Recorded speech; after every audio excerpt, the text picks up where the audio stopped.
Bom dia! Pronto, agora acordou, né? Primeiro dia da semana, dia de se encontrar.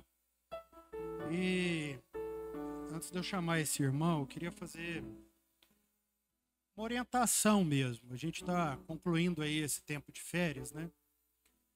E a nossa tendência é sempre programar nossas vidas como trabalhar, trabalhar, descansar. Trabalhar, trabalhar, descansar. E isso é um paradigma. Porque Jesus ele não ensinou a trabalhar, trabalhar, trabalhar, descansar, trabalhar, trabalhar, descansar. Jesus ensinou a trabalhar descansando e a descansar trabalhando. Então, muitas vezes, na hora que a gente vai programar as nossas férias, a gente programa como quem quer um lugar de descanso e muitas vezes se frustra com o lugar de descanso que encontrou. E aí parece que a gente volta, inclusive, mais cansado para continuar a trabalhar. Mas é porque a gente fez o percurso errado. E aí um jeito de fazer esse percurso ser corrigido, de forma bem simples e fácil, é você começar a programar as férias, não como uma oportunidade de descanso, mas como o tempo onde você vai trabalhar encontrando outros irmãos, que você não encontra no dia a dia. Então, na hora que eu vou trazer aqui o Rodrigo, o Noah, a Vitória, não é para que vocês encontrem um lugar de descanso, amém? Mas é que para vocês, no momento que vocês puderem programar, vocês vão trabalhar encontrando irmãos que vocês ainda não encontraram. E eu estou fazendo esse ensino, porque a hora que eu falar de onde eles estão morando, pode ser que muita gente aqui comece a ligar para eles amanhã. Ô, irmão, tem um jeito de você me receber aí? Dá um jeito e tal. Então, irmão, não vai para lá para descansar, não. Vai lá para encontrar os irmãos que você ainda não conheceu, amém? Então, Rodrigo, vem cá, Vitória. Noah. Então, Noah, Rodrigo, Vitória. Amigos que você ainda não conhecia. Que hoje estão em trabalho e descanso em Caldas Novas. Então, na hora que vocês forem para planejar, passar por Caldas Novas, você já pensa neles, fala, não, eu tenho um irmão lá para encontrar e provavelmente ele vai me apontar no que trabalhar. Ele vai contar para você no que você pode cooperar naquilo que eles já estão operando naquela cidade, amém? Então, o Rodrigo é um irmão já de 10 anos, ele é Vitória, e o Noah aí com 2 anos e pouco de relação com ele, porque ele ainda está se conhecendo, né, tio? Mas já a vocação dele já está aí toda integral e a casa deles saíram de Morrinhos hoje para cooperar naquilo que o Senhor quer fazer na vida deles em Caldas, através da vida deles, amém? Então, está aqui apresentado. Então, nas próximas férias, vocês já sabem um lugar de trabalho e descanso, que é a casa deles. Tá? Então, no próximo momento aí que vocês forem pensar, está aqui um povo para vocês conhecerem. Não é só para deitar lá na água quente, ficar molhando lá e não. Vai descobrir com ele onde você precisa trabalhar, amém? Fica à vontade aí, meu irmão. Rodrigo tem 10 anos que a gente se conhece e a gente ainda não tinha tido a oportunidade de compartilhar junto. E na hora que ele apareceu lá em casa, de fato, apareceu ontem, sábado, falou, ó, vamos sair com vocês. Já a primeira pergunta que eu faço para eles, e a gente tem liberdade, eu falei assim, quando vocês vão embora? Eu tenho certeza que a Vitória já pensou assim, eu já vi menino mal educado, mas igual esse aí, não tem lógica não. Nem chegou, já Acabei foi embora. de chegar né? e já me pergunta como é que eu vou embora, né?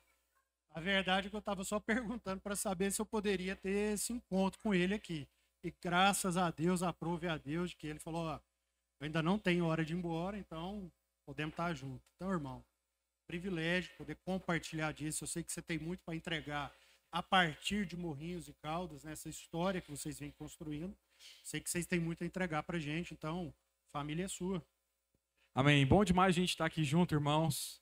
É uma alegria muito grande poder partilhar o nosso coração aqui.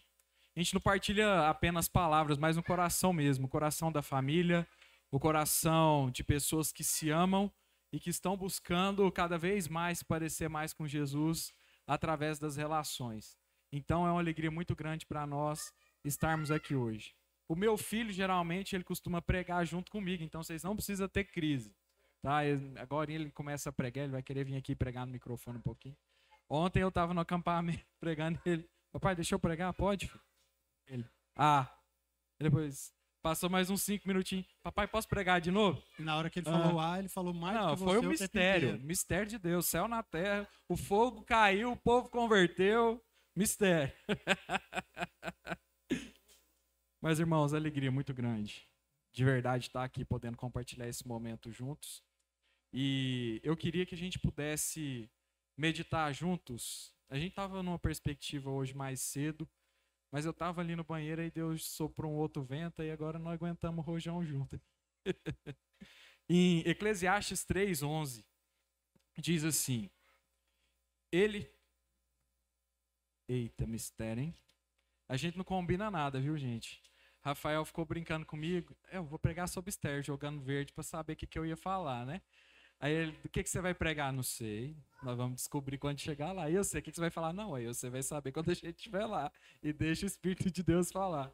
Então é isso. A graça de Deus vai ser revelada aqui através de nós, com as suas misericórdias. Diz assim, Deus, fez tudo apropriado ao seu tempo. Inclusive a gente ter chegado aqui ontem. Também pôs no coração do homem o anseio pela eternidade. E mesmo assim, ele não consegue compreender inteiramente o que Deus fez. Esse versículo aqui é muito usado para falar que Deus fez a gente com um vazio, um buraco no coração, e a gente não compreende isso. E de fato, isso faz sentido. Porém, Deus não fez a gente com um buraco. Tem um buraco negro dentro de nós. Ele nos fez com um anseio. Anseio fala de desejo. Só que esse anseio que ele colocou no nosso coração foi pela eternidade. E quando nós vamos falar de eternidade, a gente pode cometer um pecado mental, pensando que isso é um tempo. A eternidade, ela rompe o espaço-tempo que a gente conhece. É um conceito muito mais profundo. E aí, às vezes, a gente tenta colocar a eternidade num conceito temporal, cronológico.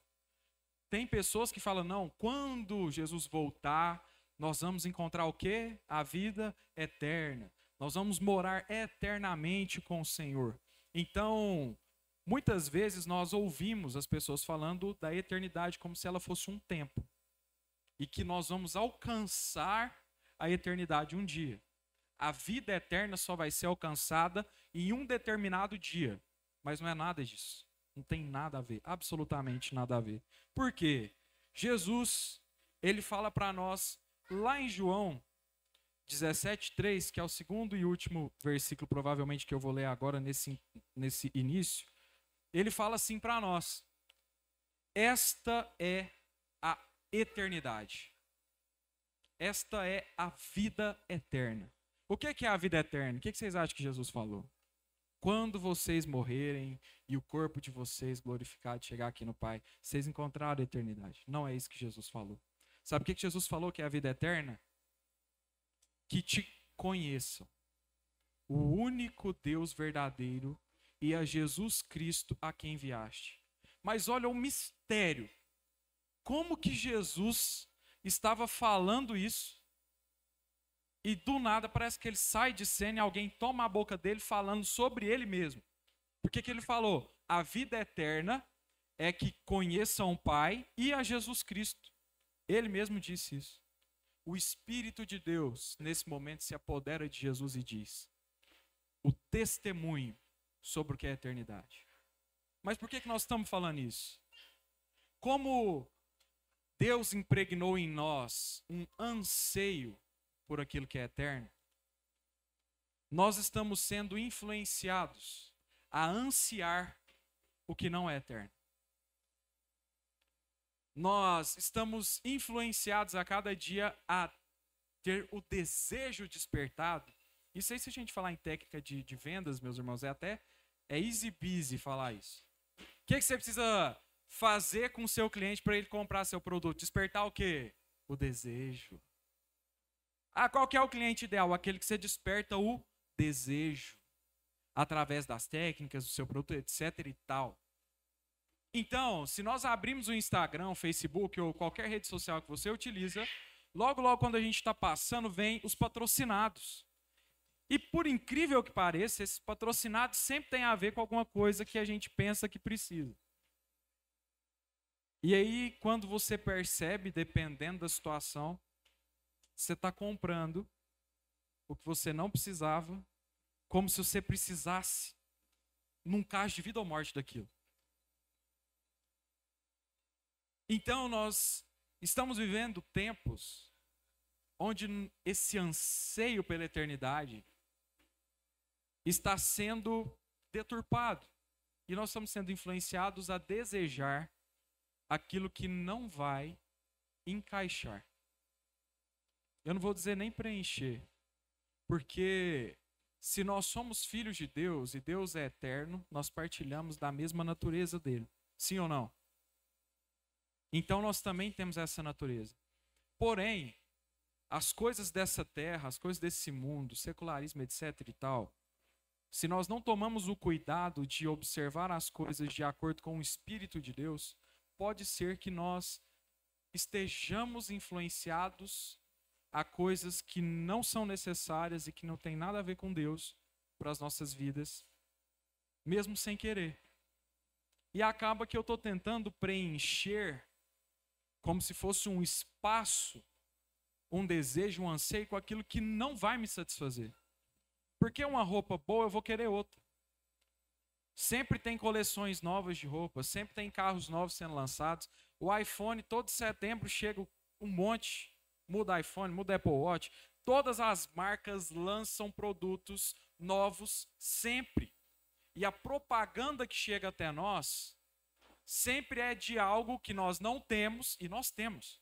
Mas é porque mudou um fragmento de cor. Você não tem. Você precisa. E acaba que nessa cultura de consumo, nós estamos nos perdendo. Por quê? Qual que é o grande desafio? Que eu vou lançar aqui para a gente discutir mesmo. Pensar sobre isso. É que se Deus nos fez eternos, por que é que nós estamos tentando viver uma vida que não é eterna aqui na Terra? É porque a gente está buscando a resposta errada. Show. Então aí, é porque a hora que o Rodrigo está falando aqui de eternidade, de como a eternidade, ela se faz presente em nós, e sempre esse tempo que é eterno, que não é um tempo determinado, a tendência é que a gente pense que nós estamos falando de coisas, de que essas necessidades do que nós estamos falando são de coisas a serem compradas ou adquiridas. Como se o que tivesse no caminho da gente encontrar a eternidade são as coisas e a forma como a gente se comporta ao longo do tempo que é determinado. Então aí deixa eu te contar uma das maiores necessidades e perguntas que permeiam o ser humano desde que ele é ser humano. Como que eu faço para alcançar a eternidade? Beleza? Então, acorda um pouquinho aí. O ser humano, desde que ele é ser humano, ele faz uma pergunta. Depois da morte vem o quê? Aí deixa eu te contar onde é que está a maior parte do consumo dessa cultura que o Rodrigo acabou de falar. Está na pergunta assim: como que eu faço para garantir a minha salvação? Amém? Esse é o bem mais precioso. Esse é o bem que está no coração de todo mundo. E está todo mundo fazendo essa pergunta: como é que eu faço para garantir a minha salvação? Aí sabe como que Deus vai responder para você? Nada. Você não precisa pagar absolutamente nada. Aí você ainda pode fazer mais uma pergunta para ele. Não, então agora eu quero estudar. Agora eu quero, assim, comer tudo que tiver para me ensinar onde é que está essa eternidade. Quanto que eu vou chegar lá? Se vai ser daqui 1000 anos, se vai ser daqui 10 anos, se já foi, se vai ser. Aí Jesus vira para a gente e fala assim: não cabe a você entender o tempo futuro. Então, sabe o que Jesus está respondendo? Que metade da igreja que passou o tempo inteiro tentando estudar como não ser condenada, como obter a salvação, e quando que vai encontrar com Jesus, ele está falando assim, é nunca. Porque se você não entendeu, e se você continua achando que você está aqui para garantir a roupa branca que você vai vestir no céu, você não entendeu o que é o céu, e nem o que é a roupa branca. Então, irmão, se você ainda estiver pensando nisso, por favor, pare de gastar o seu precioso tempo. Para de gastar seu precioso tempo fazendo a pergunta que é desnecessária. O que eu vou fazer para ser salvo? Quanto que eu vou encontrar com Jesus? Você quer encontrar com Jesus? Encontre o seu irmão amanhã. Exatamente. E um texto fala para nós, em Romanos 14:17, a gente até conversou agora mais cedo, que o reino de Deus, nós precisamos prestar atenção nisso, gente. Eu tô nervoso não, tá? Não, vai pescar. É só a forma da vamos gente, pescar às no vezes, Araguaia ali. prestar um pouquinho mais atenção naquilo que a gente precisa prestar atenção. É porque é importante. É importante. O reino de Deus, Romanos 14:17 diz, o reino de Deus não é comida e nem bebida. E tudo que nós estamos falando aqui, quando o apóstolo Paulo traz a comida e a bebida, ele está falando das nossas necessidades mais intrínsecas para a sobrevivência, que é comer e beber. Se você não comer e beber, vai dar 7 dias, você morreu, irmão. A não ser que Deus tenha um propósito maior, isso é um suicídio. Não, é aí Jesus, você entendeu? Para os empresários, você quer ser empresário de uma coisa que vai ter 100% de certeza de sucesso? Trabalha com comida, bebida e com o que vestir. Porque Jesus falou que não ia faltar. Deus garantiu pra gente, não vai faltar o que comer, o que beber e o que vestir. Então, você quer uma empresa de sucesso? Trabalha com essas coisas. Exatamente, porque isso fala das nossas necessidades. Ninguém quer sair andando pelado na rua. Nós não estamos falando de roupa boa ou ruim, nós estamos falando de roupa. Nós estamos falando de necessidade.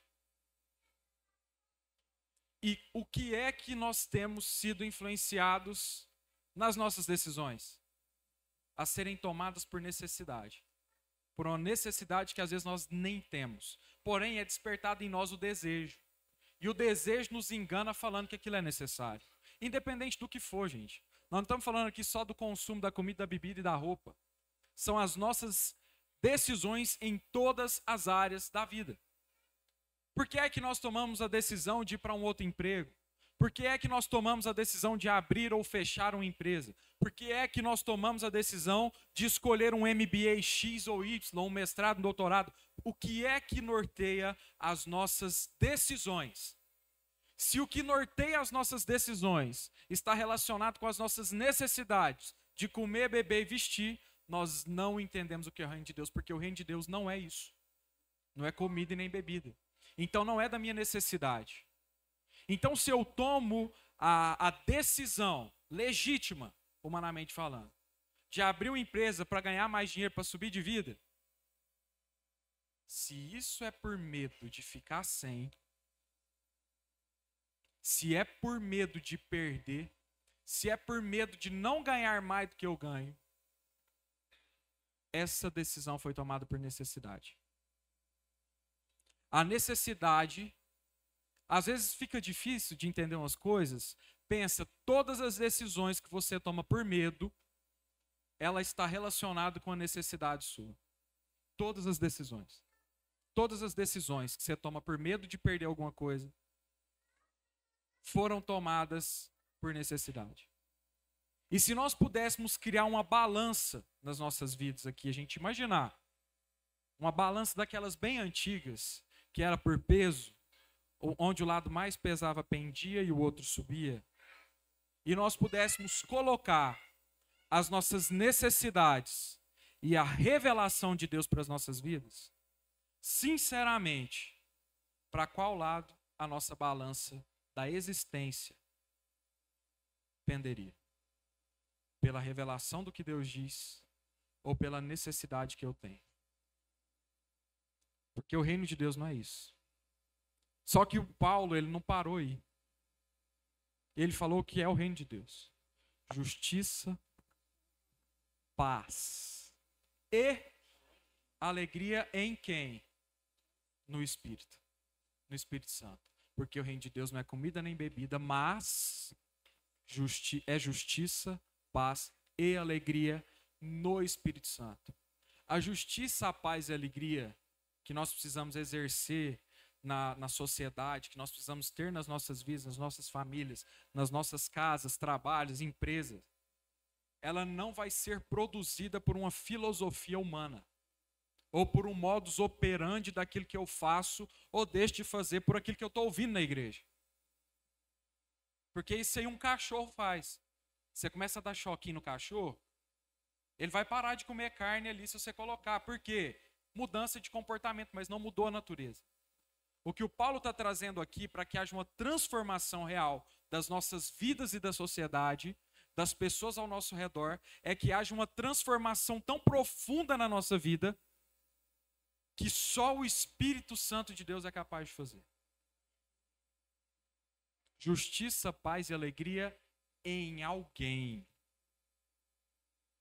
Não é na comida e na bebida, não é onde eu almoço ou janto, não é no que eu comprei, não é no carro que eu alcancei, não é na casa, no condomínio que agora eu tenho, não é sobre isso.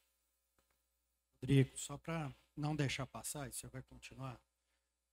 Eu fiquei até assim, tensionei minha voz por causa de uma pergunta que sempre vem a mim e assim, me dói. A pessoa falando assim, não, mas quando que você acha que Jesus volta?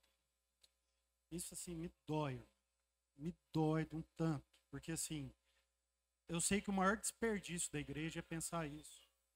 Porque, vamos ser honestos, andando na rua, a gente já sabe quem está na eternidade e quem está no inferno. E não é porque eles vão ser, é porque já tem alguém vivendo o eterno e já tem alguém vivendo o inferno. Aí você pode dizer assim, não, então você está conceituando quem está dando tudo certo ou quem está dando tudo errado? Não, contrário. Porque às vezes eu vou encontrar esse resquício de céu numa pessoa que a vida dela está tudo dando errado para o que eu imagino. Mas ela é alegre. Ela é justa. E ela está em paz. Mas às vezes eu vou encontrar uma pessoa que aos meus olhos a vida dela deu tudo certo. Mas a vida dela é infernal. Ela vive em guerra. Ela vive na garantia do seu próprio direito. E ela tem zero alegria, por mais que ela busque a felicidade todo santo dia. Ela persegue a felicidade, porque ela ainda não entendeu sobre o ser alegre. Então, quando eu tensiono minha voz, é por causa disso. Não é porque eu estou nervoso, nada disso. Mas é para ver se essa pergunta seja eliminada das nossas vidas. Porque a gente já vai ter a garantia do eterno, estejamos vivendo qualquer situação que a gente esteja vivendo. Amém? Porque aí não vai ter tempo difícil e tempo fácil. Não vai ter tempo de trabalho, nem tempo de descanso. A todo tempo haverá ali um Filho de Deus, que é a expressão da eternidade. Se a gente não entender isso, vamos continuar. É onde às vezes a gente não consegue expressar quem é Deus. E o que nós estamos falando aqui fala do ser humano. Não é da sua classe social ou do alcance intelectual que ele alcançou. Mas é da necessidade intrínseca do ser humano. E esse anseio pela eternidade, ele só é suprido com uma pessoa. E às vezes nós tentamos preencher esse lugar com aquilo que não é eterno. Então, o anseio pela eternidade que Deus colocou no nosso coração, ele não foi feito para ser preenchido com um quê. O que a gente toca, o que a gente sente, o que a gente experimenta. O anseio pela eternidade que Deus colocou no nosso coração, ele só vai ser preenchido com um quem. Jesus falou, no que se resume a eternidade? Que conheçam a Jesus Cristo, não é só o Jesus, é o Cristo. Aquele que falou, aquele que quiser vir após mim, tome consigo a sua cruz, negue-se a si mesmo e me segue. Esse Cristo. Deus o Pai, o Criador de todas as coisas, aquele que nos fez, aquele que nos gerou, aquele que nos colocou essa identidade de filhos. E como que nós conhecemos? Essa parada é um grande mistério. Paulo fala. Se a gente ler o Velho Testamento, que eu vou falar um negócio um pouco polêmico, mas não tem problema, nós estamos em família. Mas se nós formos ler o Velho Testamento, na Almeida Fiel, quando é dito lá que alguém conheceu alguém, está falando que essa pessoa se casou com a outra e ali eles consumaram no ato sexual. Eles se tornaram uma só carne. Então, quando o Espírito Santo está falando da boca de Jesus sobre conhecê-lo, conhecer o Pai e a Cristo, a sua noiva, que somos nós, vamos precisar conhecê-lo, porque senão não vai fazer sentido. Nós não vamos conseguir entrar no que o Rafael estava dizendo.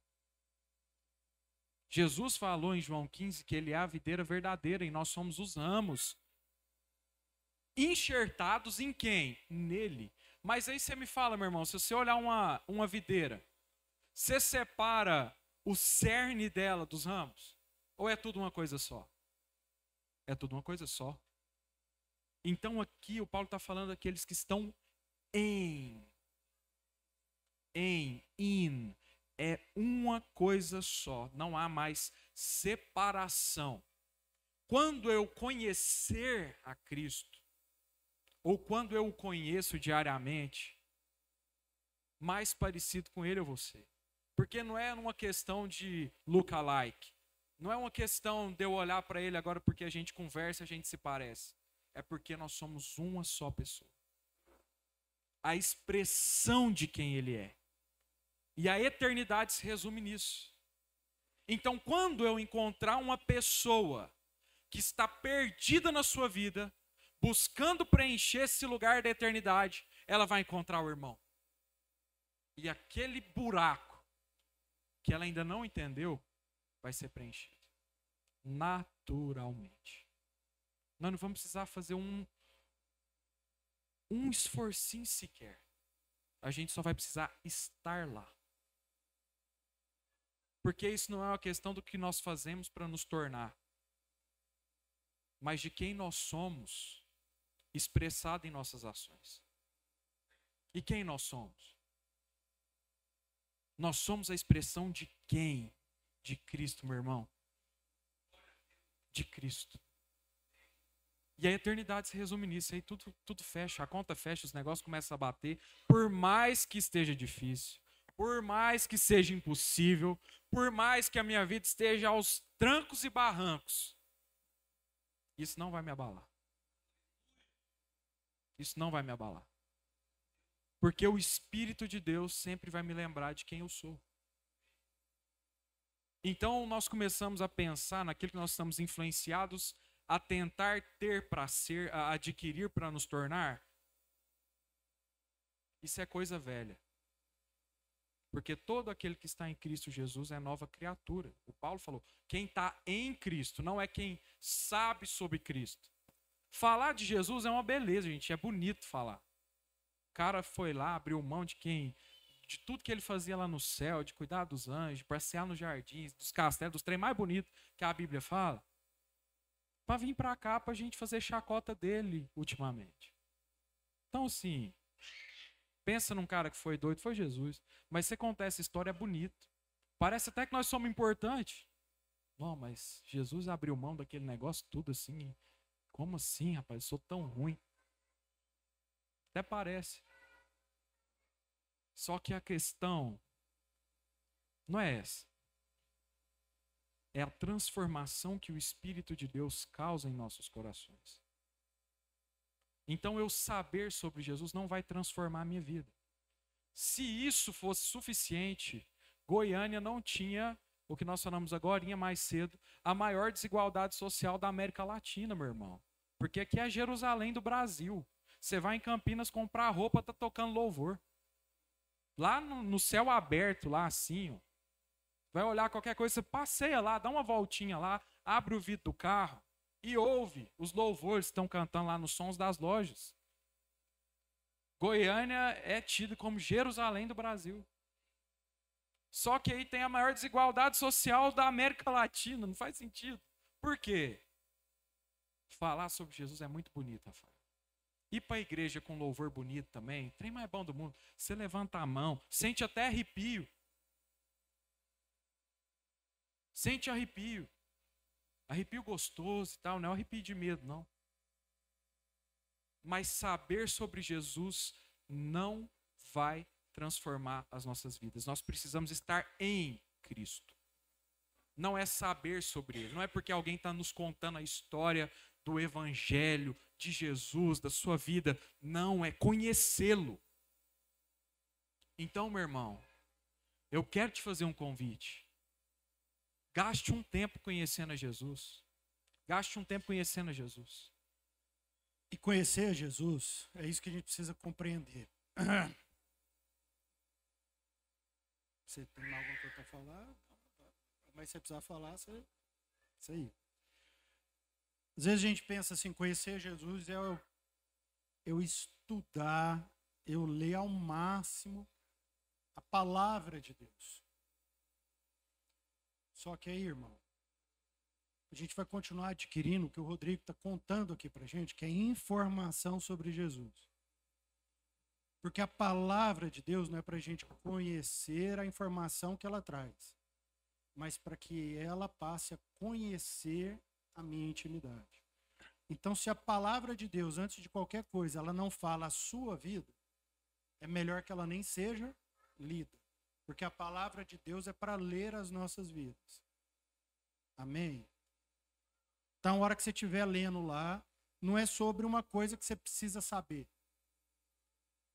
mas é para que alguma parte de você seja conhecida por Deus. E aí eu queria contar uma história de uma cidade, que como o Rodrigo falou aqui, às vezes a gente vai falando aqui, fica parecendo que a gente quer falar sobre algo do indivíduo, algo individual para cada um. Só que não é isso que a gente está querendo formar de consciência aqui. A gente quer fazer uma consciência daquilo que é o corpo de Cristo. Então a gente está falando ao corpo de Cristo. Se é o corpo de Cristo, o indivíduo, ele só faz sentido no todo. E não o todo faz o sentido na sua parte. Amém? Então, coisa bem simples. Uma molécula do corpo é importante para que ele sobreviva. Às vezes você vai morrer porque tinha um pedacinho do seu corpo lá que tamanho assim que ninguém consegue nem ver. Mas ali deu um atrito lá, interrompeu AVC, morreu. Ou senão lá na sua coronária, um trenzinho desse tamanhozinho, top lá, uma gordurinha, que você nem imaginou que você tinha, top, acabou, já era. Então, quando a gente está falando para várias células do corpo, a gente está falando para ver se a célula começa a entender o seu sentido dentro do corpo. Porque se ela não entender o sentido de si mesma, entenda isso, e ela começar a gostar dela mesma, e ela gostar tanto de si mesma, que começa a replicar um bando de si mesmo, qual que é o nome disso? Câncer. Amém? Então, o problema da igreja é que a igreja, às vezes, ficou muito tempo tentando ser um câncer e não a cura. Porque a cura era a igreja entender que vai ter célula que é pequenininha, célula que é grande, célula que é cor-de-rosa, célula que é azul, célula que é não sei o quê. Mas cada um ia ter a sua função no corpo, mas não é fora do corpo. Porque se for fora do corpo, também não serve para nada. Amém? Então a gente vai falar da cidade que a gente quer ser chamada de cidade da família. Então aí a gente tem que entender como que Deus vai conversar com uma cidade muito parecida com a nossa, que é a igreja de Éfeso. Então aí a gente vai começar, você foi falar de batismo, porque a primeira forma que Paulo encontra aquela cidade, a hora que ele entra naquela cidade, ele encontra uns irmãos lá que pareciam cristãos. Ele fala assim, uai gente, vocês estão meio parecidos com Cristo, o que aconteceu aqui? Conta para nós, o que aconteceu? Eles falam assim, não, a gente foi batizado por João. Aí Paulo, entendi tudo, vocês estão no processo. Qual que é o processo? João batizou vocês por arrependimento. Bom demais. Agora eu vou te batizar de novo. Aí você imagina assim, não, então, Paulo, assim, é só brincadeira, tá? Mas Paulo, então, era presbiteriano, chegou lá um assembleiano, falou que foi batizado, tem que batizar de novo? É isso que Paulo está falando? Não. Pelo amor de Deus. Pelo amor de Deus. Não é sobre isso. Mas Paulo está querendo dizer o seguinte, então eu vou impor sobre você a mão para ver se você finalmente entende que você tem a autoridade de receber o Espírito. Porque aí agora, em posse do Espírito de Cristo, você vai falar em língua, profetizar, vai fazer o que precisar, amém? E aí esse é o início da igreja plantada por Paulo. E aí, a gente vai saber, a gente vai ter a carta de Éfeso, né, que Paulo vai escrever aquela igreja, quando ele é preso em Roma, ele vai escrever essa carta de Éfeso, uma carta maravilhosa, uma carta que vai falar sobre o corpo. Na carta de Éfeso, Paulo vai falar sobre o corpo. Aí você pensa assim, não, então agora, essa igreja já batizou 2 vezes. Ela foi batizada por João Batista, que era o homem que Jesus falou que não tinha homem melhor que ele. Esse povo foi batizado por João Batista, agora batizado por Paulo. Aí Paulo lá na prisão, escreve para eles, Timóteo está lá, cuidando deles. Depois ainda vai chegar o apóstolo João para finalizar aquele povo. Aí você fala assim, não, então agora esse povo está perfeito. Porque não tem lógica. Tem como esse povo ser ruim. E aí Jesus, para não bastar, porque Paulo falou, não resolveu. João Batista batizou, não resolveu. Timóteo foi lá, cuidou deles como um jovem. Imagino que como jovem, Timóteo deve ter provocado assim, um alvoroço naquela cidade de Éfeso. Mas adiantou? Não, João vai para lá, pastoreia aquele povo, garra com eles, garra em oração, cuida deles, fortalece eles, adianta? Não. Aí Jesus precisa vir até eles, que aí João, depois de ter pastoreado aquele povo, tem uma revelação de Jesus e escreve uma carta para Éfeso, dizendo assim, deixa eu contar para vocês o que Jesus está falando para vocês. Deixa eu explicar para vocês. Eu sei que vocês tiveram boa vontade. Eu sei disso. Eu conheço a obra de vocês. Eu conheço o quanto vocês foram diligentes, o quanto eles trabalharam arduamente pelo Evangelho. Eu sei o tanto que vocês sofreram em meu nome, por causa do meu nome. Eu sei disso. Só que falta em vocês ainda algo que se perdeu no caminho e vocês precisam tentar lembrar o que era, que é o amor que eu tenho contra vocês, que vocês esqueceram do primeiro amor. E que por causa disso tudo que vocês fizeram não serve absolutamente para nada. Porque sem o amor, nada serve. E sabe o que é o primeiro, o que é o amor? Sabe o que é o primeiro amor? Então vou contar para você. Porque Jesus, quando ele tem um confronto com o fariseu vai lá tentar conversar com ele para tentar entender o que ele pensa. Ele vira assim, Jesus, conta aí para mim. O que eu faço para herdar o reino do céu? Então, Jesus, como é que eu vou fazer para garantir para mim a eternidade? Jesus vira para ele e fala assim, uai, mas fala aí para mim o que é os mandamentos, você sabe. Conta para mim. Aí ele, é amar a Deus sobre todas as coisas e amar ao próximo como a ti mesmo. Pronto, Jesus, então é isso. Aí Jesus fala, pronto, é isso. É isso, acabou, mais nada, vai lá e vive. Aí ele, uai, Jesus, mas eu tenho uma duvidazinha aqui. tem uma coisinha aqui. Tem um pouquinho aqui de coisa que pode levedar toda essa massa e acabar com tudo. Me explica. Explica quem é o meu próximo. E aí Jesus vira para ele e fala assim, não, então tá bom. Eu vou te ensinar de um jeito que alguns vão entender, a maioria não. Amém? Então eu vou te contar a parábola do bom samaritano. Sabe qual que é a parábola do bom samaritano? A gente vai resumir, até para a gente não ultrapassar o tempo, tá? Eu odeio meu xará aqui, Rafa. Tô brincando, viu, meu irmão? Eu te amo, tá? Mas é um cara que eu odeio, um cara que eu não quero nem ver pintar de ouro. Faz sentido nenhum na minha vida, não acrescenta nada. Mas eu fui passando, vi o Raba todo arrebentado lá. E já tinha passado lá, do Rafa, um pastor, um padre, já tinha passado um ministro, já tinha passado um presidente, já tinha passado todo mundo lá do Rafa. Ninguém ajudou ele. Mas ele sobrou para mim. O que eu odiava o cara, não queria ver o cara de jeito nenhum. Mas eu vou lá e paro.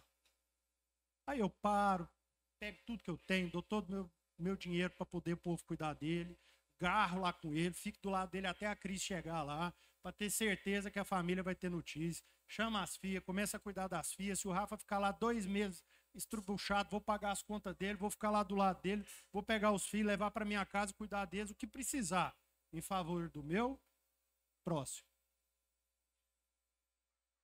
Amém? Porque aí eu garanti a vida eterna. Porque o Rafa encontrou a eternidade. Que eu saí do meu lugar, do que eu gosto, do que eu quero, de quem eu me importo, de quem se parece comigo, do meu conforto, em favor do irmão. Porque aí agora ele já não é um estrangeiro na minha vida. Agora ele se tornou um irmão. E muito mais que um estrangeiro, um inimigo. O samaritano não se dava com os judeus, eram inimigos uns dos outros. Para os judeus, o samaritano era escória e os samaritanos ficavam com aquele ressentimento. Então esse cara muito rico foi cuidar desse outro cara que era arqui-inimigo dele. E a reputação desse cara em Samaria, como é que ficou? Você está ajudando um judeu, velho. Você está doente. O que você bebeu? Que dia estava passando lá? Você estava bêbado? Como é que é? Não, era de manhã, não tinha nem bebido. O cara colocou a sua reputação em jogo para servir uma pessoa que, se ele olhasse, ele não ia nem colocar a mão. Falar, morre mesmo, diabo. Graças a Deus, é a ira de Deus sobre vocês. Porque vocês pensam que é melhor que nós, tomara que vocês morram. Vocês estão entendendo o que a gente está falando aqui? Você já viu esse discurso em algum lugar? Você já viu quem te viu passar na prova não te ajudou? Quando vê você na bênção, vai se arrepender ao invés de se alegrar? Vocês ouviram já esse negócio no meio da gente? Sabe o que Jesus fala? A gente está falando aqui de fim de mundo, de Jesus voltar e tal, a gente não falar sobre isso. Mas vamos ler as palavras do Mestre Jesus para finalizar, falando sobre isso, falando sobre o amor, falando de tudo que nós falamos, resumidos. Olha aqui o que ele falou. Mateus 25, 31 em diante. Quando o Filho do Homem vier em sua glória, acompanhado de todos os anjos, ele se sentará em seu trono glorioso. Todas as nações serão reunidas em sua presença, e ele separará as pessoas como um pastor separa as ovelhas dos bodes. Colocará as ovelhas à sua direita e os bodes à sua esquerda. Então o rei dirá aos que estiverem à sua direita: venham, vocês que são abençoados por meu Pai, recebam como herança o reino que lhes preparou desde a criação do mundo, que ele lhes preparou desde a criação do mundo. Pois, aí Jesus está falando, porque quando eu tive fome e vocês me deram de comer, pois eu tive sede e vocês me deram de beber, eu era estrangeiro e vocês me convidaram para sua casa, eu estava nu e vocês me vestiram, eu estava doente e vocês cuidaram de mim, eu estava na prisão e vocês me vestiram. O reino de Deus não fala sobre as nossas necessidades, mas fala sobre as do outro. Jesus está falando sobre comida, bebida e vestimento. Em amor, mesmo que nós soframos na nossa reputação, a glória de Deus vai ser manifesta quando os seus filhos assumirem a responsabilidade com o seu próximo, mesmo que esse próximo seja um inimigo. Amém. Sabe o que é mais dolorido, Rodrigo? Na hora que a gente está falando dessa história, a gente está falando de pessoas que eram próximas. Na hora que a gente fala de Samaria e dos judeus, é uma briga que começou, sabe quando? Tinha um povo lá do norte que foi escravizado rápido pelos assírios e um povo que ficou lá no sul. Todo mundo foi escravizado, uma hora ou outra. Mas aí na hora de reconstruir um muro, reconstruir a identidade de quem eles eram, o povo lá do sul virou para eles e falou assim: ó, povo do norte, não vem ajudar a gente, que vocês não fazem parte da gente. E aí irmãos ficaram inimigos dos seus irmãos. Porque o povo do norte foi lá, girou Samaria, viraram samaritanos, e o povo do sul, os israelitas. Basicamente isso. Aí Satanás conseguiu confundir a mente, inclusive daqueles que eram próximos. Imagina o que ele faz para que a gente não conheça o nosso próximo. Então, tem um obstáculo para a gente fazer da cidade de Goiânia a cidade da família. Tem um obstáculo no meio. Algo que vai impedir com que a gente alcance lá. Algo que vai fazer com que a gente não evolua. E aí é importante a gente falar de novo, porque, sim, é um símbolo, gente. Basta, se você não quiser ver um símbolo do que Goiânia é, vai lá na prefeitura.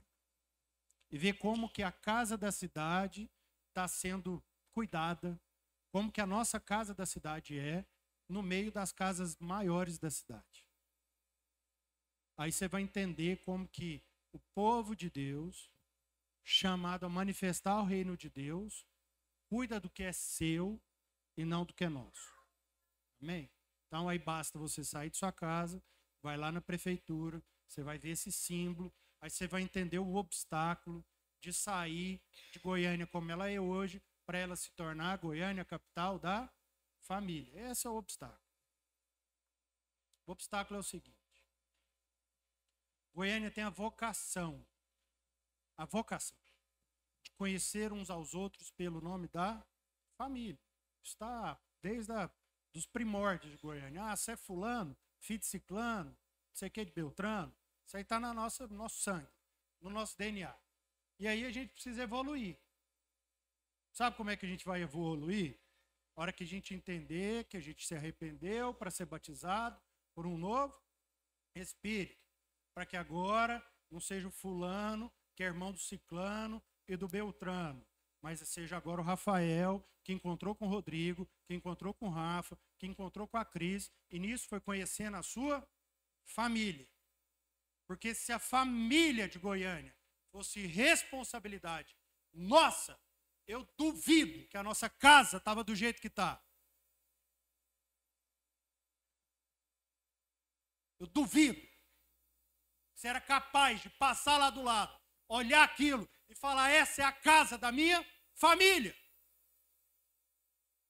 Porque eu duvido que você passa na sua casa, vê fio jogado e fala assim: vou deixar para ver se um filho meu toma um choque. Eu duvido. Sabe por que eu duvido? Porque basta você andar um pouquinho mais para ver como é que as nossas casas são construídas e como elas são cuidadas. Então não tem dúvida de que o problema está nesse lugar. O problema está nesse lugar. É o lugar onde eu não saio do meu lugar em favor do outro. Enquanto eu ainda conheço a minha família a partir do meu nome e do nome do sangue que me gerou. E não a partir do sangue que me criou.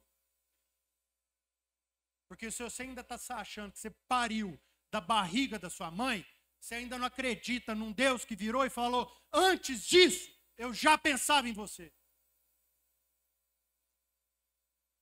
Que você ainda acha que se você ainda é parecido com o seu pai, meu Deus do céu, Você ainda não entendeu o pai que contou cada cabelo da sua cabeça. Se você ainda acha que o filho que você pariu é seu, você ainda não entendeu o milagre que é um espermatozoide fecundar um óvulo. Então você nem estudou.